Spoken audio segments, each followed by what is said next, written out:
out there in no man's land, out there in potential, there's threat and like mortal threat, but there's also endless opportunity and riches and wealth and the possibility of attracting someone and all of that. And so, well, the dragon, you can't just be afraid of it, you just stay in your burrow the whole time. And lots of animals more or less do that, you know, especially the nocturnal ones, they just hide away.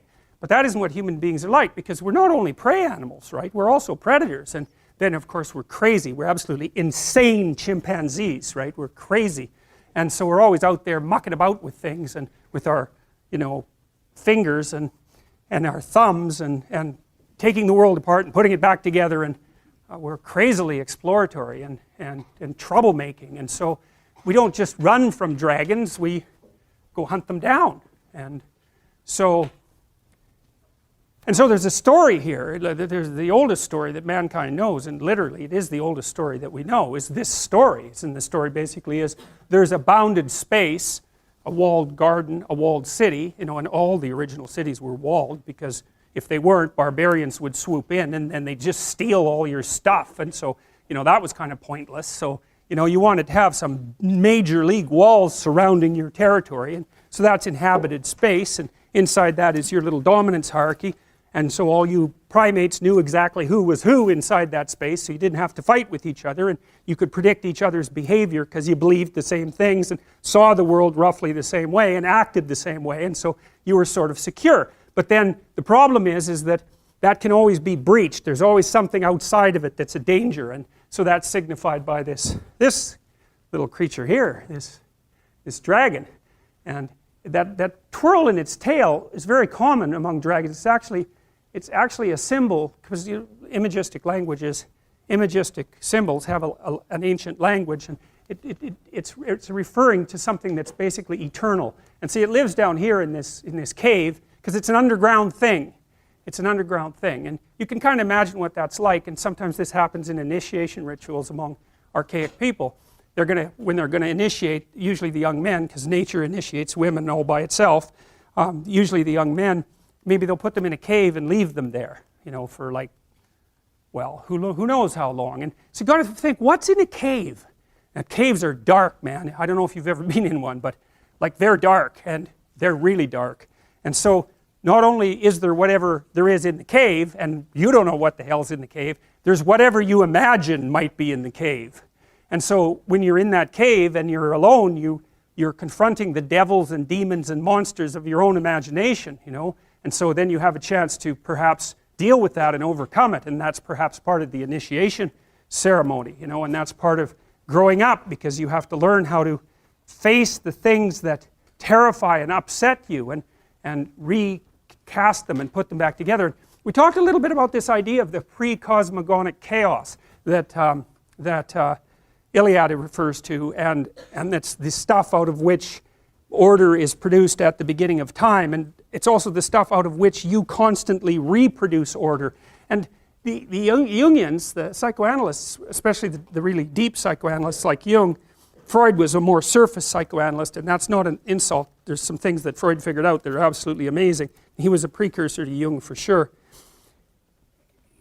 For Jung, the hero's journey was the journey inside the unconscious, and that would be perhaps in some sense that the willingness to face everything terrible that's happened to you, and to think it through and to articulate it, and to come to grips perhaps with your own capacity for malevolence. That was a really important part of Jungian ideas, that the first step towards individuation, which is the manifestation of your full self, let's say, was the discovery of your shadow. And your shadow is the part of you that will do terrible things under the right circumstances, and maybe even without that much provocation. And you know, and it's a terrifying part of you to come into contact with, because it's sort of the way that you're specifically attached to the archetype of evil. That's a good way of thinking about it. And you know, modern people, they don't really think much about the idea of good and evil, but that's because most of them are so damn naive, you can just barely even comprehend it.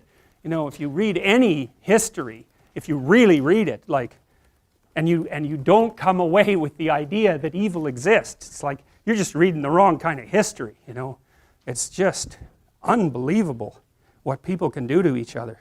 And we're so imaginative, you know. And one of the things I figured out about people, the reason that we have the knowledge of good and evil, let's say, is that because we're self-conscious and we know about ourselves, we know about our own vulnerability, right? You know what hurts you. You really know what hurts you, way more than an animal knows. And so, and you're also creative, and so once you know what hurts you, man, you can really hurt someone else.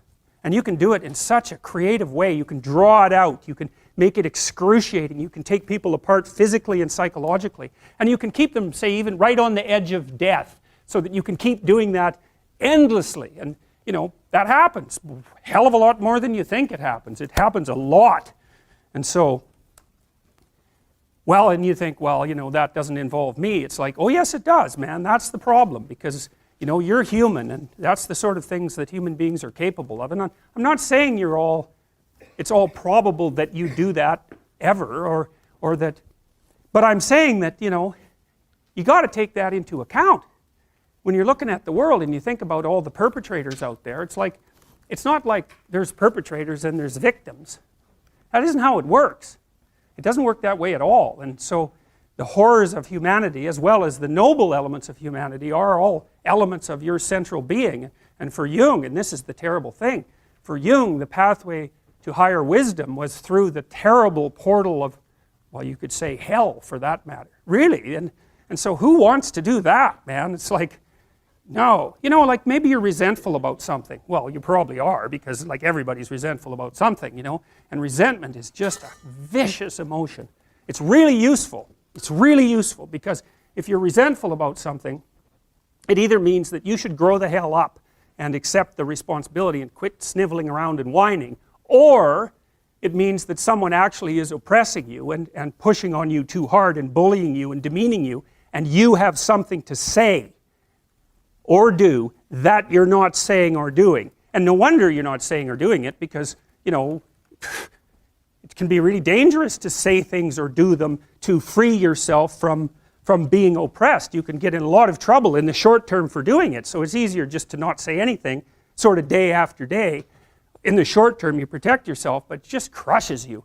And then the resentment comes up, and resentment, man, that can just get so out of hand, you know. It starts with resentment, and then it goes to the desire for revenge, you know, because you'll play nasty little tricks on the person that's oppressing you. At any chance you'll talk about them behind their back, and if they want you to do something, you'll do it badly, or you'll do it grudgingly, or you'll do a half-rate job, and you'll set up little traps, and, you know, so it puts you in a poisonous space. And then if you really start to dwell on that, say, in your basement for 3 or 4 years about just exactly how terrible the world is, and how that's focused on you, and how everyone's rejected you, and how you get to this point where you're thinking that, you know, existence itself is a kind of poisonous endeavor, and that the best thing for you to do is go out there and do as much, you know, create as much mayhem as you possibly can. And if you really get to a dark place, you think, I'm going to create as much mayhem as I possibly can by targeting the most innocent thing I can possibly imagine. And so that's a bad road, man. There's dark things down there, but you can go there, and people do, and they go through the hole of resentment. And so resentment can tell you you've got something to say. You bloody well better say it. You've got to free yourself from what's oppressing you. You have to stand up for that, because otherwise you become oppressed, and then once you're oppressed, that's just not so good. And so, like in your marriage and your relationships, you got to tell people what you're thinking. You don't have to assume you're right. That's a whole different story, because you're not, because you're, you know, ignorant and you're biased, and, you know, so you're not right, but you can stumble towards the expression of yourself, and then you can listen to the other person and hope that they tell you some way that you're stupid that's useful, so you can be a little less stupid in the future, because wouldn't that be good? And so, you know, you go after the unknown. You don't protect what you know. You already know what you know. You go after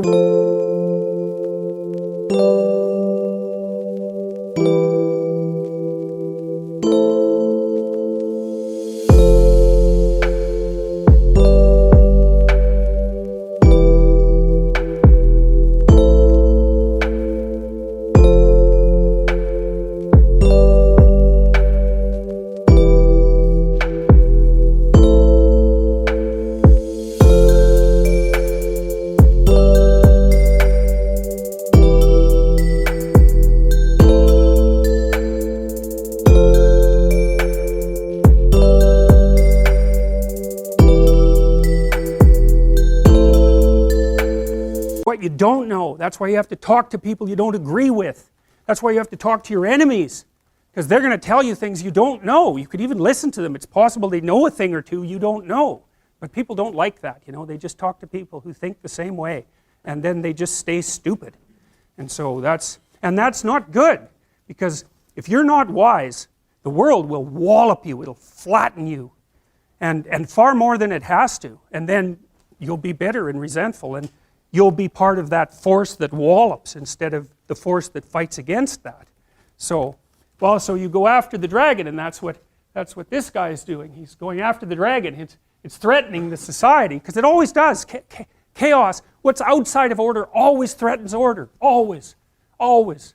And so you have to step forward, you know, in this manner, voluntarily, and go after that when it's still manageable, right? And that's the case in your own life too. So, you know, if you've had a proclivity to be bullied in the past, you know, and you want to get out of that, what you have to do is you have to make yourself awake to the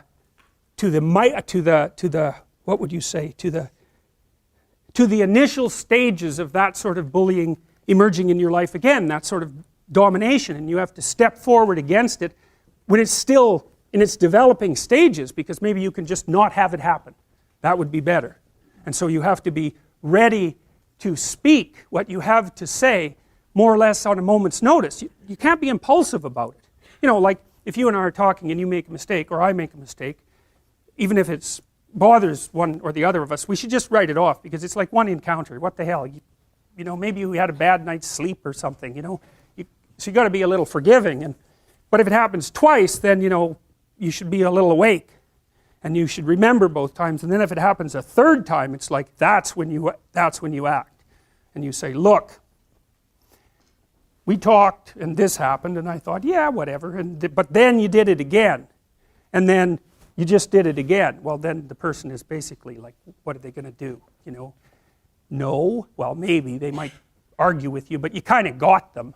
And generally, if you just point that out to people, just like that, just that you noticed and are willing to say something about it, they'll back the hell off. They'll often apologize. And sometimes you even make them a little more conscious, which is like, hey, that's not such a bad idea. And that's what all this means. And so this chaos idea, so for Jung, it was the unconscious, right? It was the contents of your unconscious. And so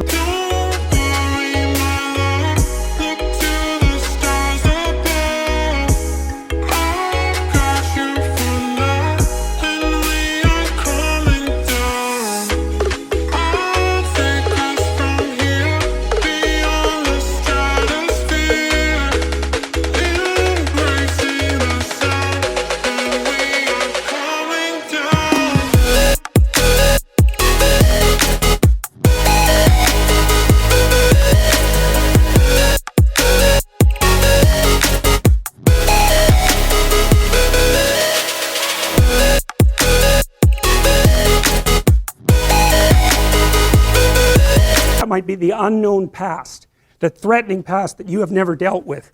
Might be the threatening future. It might be the threatening present. But Jung realized as he got older that the unconscious was also the world. And you think, and so the chaos is not only your unconscious mind, which meets the unknown, but it's actually the unknown itself mingled together. And you think, what the hell does that part? That's why the dragon is a land creature and an air creature. It's matter and spirit at the same time. And this sort of gets us into constructivism, because the constructivists think that basically what happens is that you encounter those elements of the world that don't fit into your theory, and out of those new elements you make the world through your perceptions, and you make yourself by incorporating the information and transforming yourself. And that's how Piaget explains the development of a child.